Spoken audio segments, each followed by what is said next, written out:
to do the transfer to May 1st. Stop listening. Stop listening, you guys. We're trying to figure out what to say.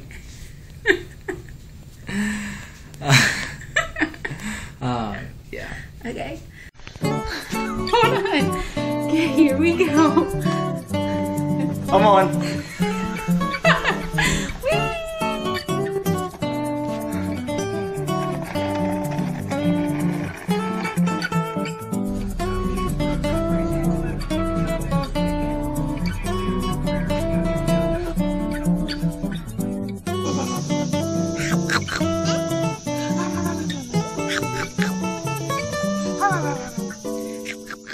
Everyone. It's been a while, and we know that, and so there's not a whole lot that's been happening, but we wanted to get back into the vlog and let you guys know what was going on. We did take a little break, mainly because we needed a little bit of just emotional rest with everything that was going on, and as much as we love being honest with you guys and your prayers and being vulnerable, we just felt like it was best for our family to just take a little break and focus on our relationship with God, or with each other, with our family, and but we're back, at least for now, and so I'll Keo explain a little bit of what has been going on. So I know most of you guys know just from our Facebook posts, we had an ectopic pregnancy. It was a cervical ectopic pregnancy. And so my numbers continued to climb up, and so they ended up giving a methotrexate injection. That was really hard on my body. I know most of you guys know this, but we're just trying to recap. I got really nauseous, got really tired, and then headaches were something that was really a big deal too. And you still have that? Yeah, I'm still dealing with headaches. They gave me a medication to deal with the nausea after like a week of dealing with it, so that really helped, and that was nice. And ever since I stopped that, I haven't been nauseous, so that's been really good. But I'm still dealing with headaches. It's kind of like a constant headache that I have, but just some days are worse than others, more like a migraine. Today, it's just a nice mild headache, so it's tolerable, so that's nice. And so I've been going regularly about once a week to get my levels checked because they still need to come all the way down. And so I went 2 weeks ago and it was at 29, which is dropping nicely. It needs to be at 0. But so I go again tomorrow, and hopefully we've waited 2 weeks this time. So hopefully by tomorrow we'll be back down to 0, which is good. And then hopefully that can get my body starting to feel better just all around again.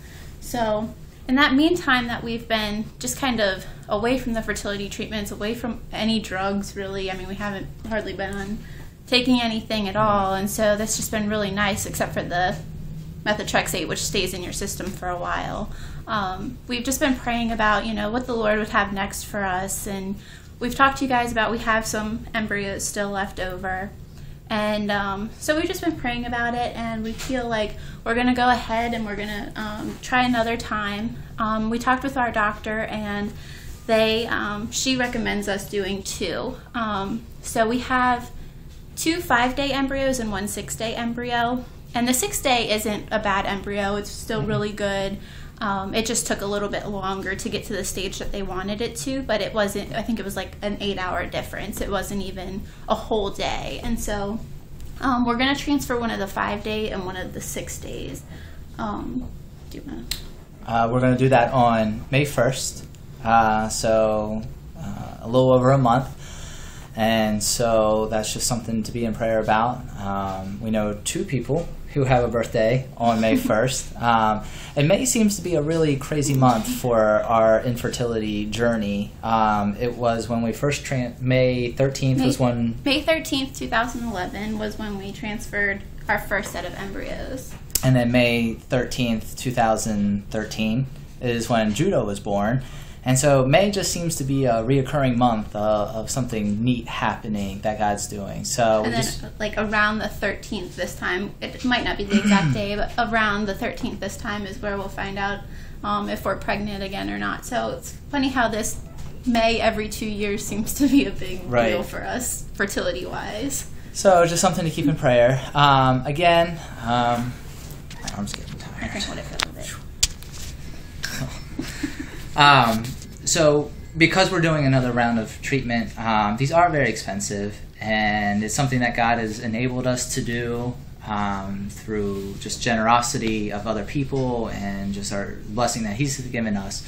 But Kia's mom, this time, after she found out what happened just recently, wanted to help in a way that she could. And so she kind of came up with the idea of doing a T-shirt fundraiser. And so we came up with an idea. We had somebody kind of fine-tune it, and we think it's a great design. But basically, we're using the T-shirts as a fundraiser to help raise money for our next round of treatment.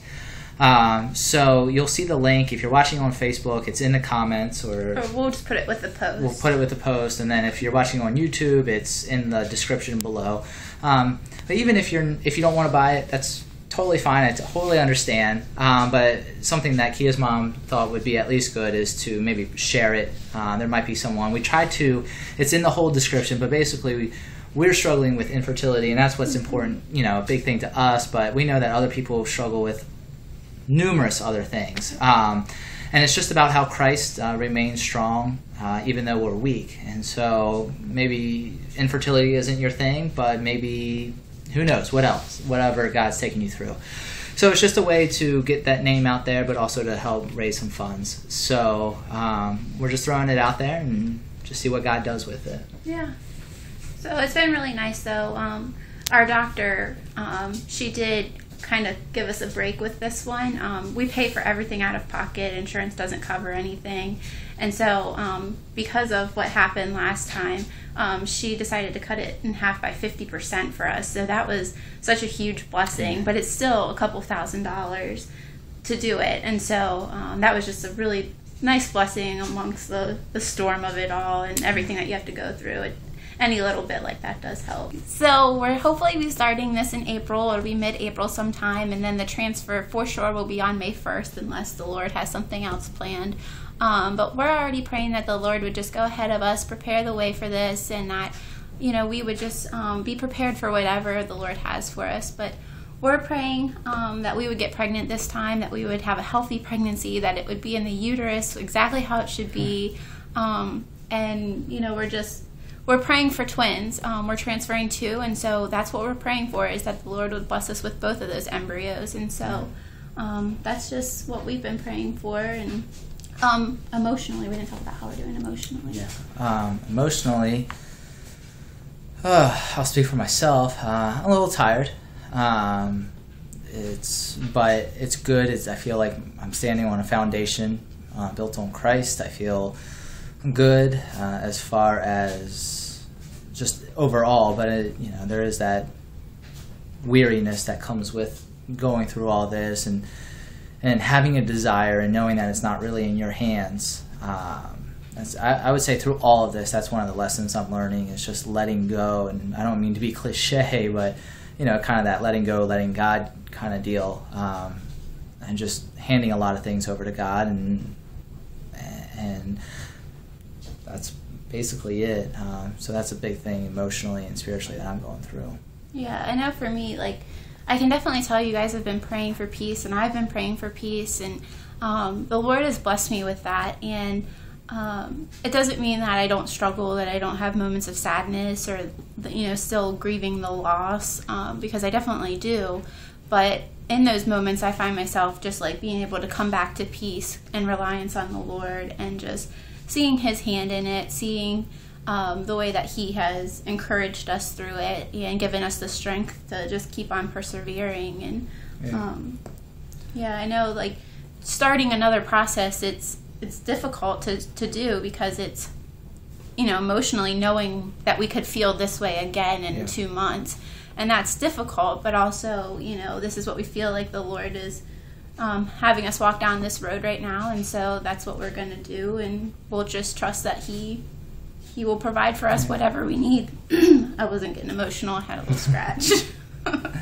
I do want to say the one thing that I've really seen in Kia, and it's kind of transferred over to me, is this aspect of choosing joy even in the hard times. And one thing that basically we've come to understand is that joy is not based on circumstances. It's not circumstantial, but knowing who we are in Christ and what he's done for us and what he's taken us through and why we go through it. And that is where we find joy.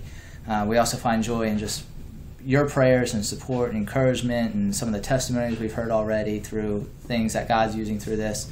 But that's been a big thing for this year is choosing joy rather than pity or wallowing in our suffering. So that's just really been a neat thing to see this happen this year. Yeah. Anything else? No. Okay, sorry that was a long one, but again, there's a lot to catch up on. So we thank you all for your prayers and your support, your encouragement, whether it be far or near. We definitely feel your guys there for us, and we thank you again. Yep. See ya. All right, see ya.